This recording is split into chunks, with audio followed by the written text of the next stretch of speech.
இந்தியாவின் மறைந்த முன்னாள் குடியரசுத் தலைவர் ஏபிஜே அப்துல் கலாம் நினைவு நாளை முன்னிட்டு அரசு பள்ளியில் 100க்கும் மேற்பட்ட மரக்கன்றுகள் நடப்பட்டன.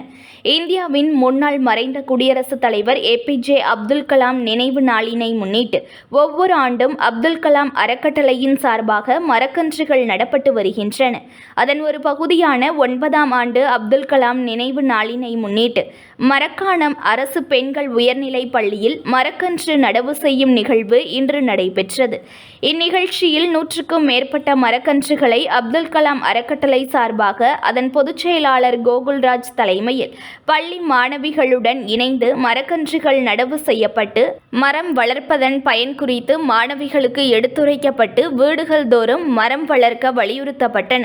அதனைத் தொடர்ந்து பள்ளி மாணவர்களுக்கு பல்வேறு அறிவுசார் போட்டிகள் நடத்தப்பட்டு சான்றிதழ்களும் பரிசுகளும் வழங்கப்பட்டன.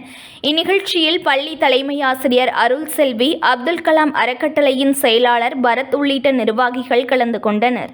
News1 தமிழை லைக் பண்ணுங்க, கமெண்ட் பண்ணுங்க, ஷேர் பண்ணுங்க, மறக்காம சப்ஸ்கிரைப் பண்ணுங்க.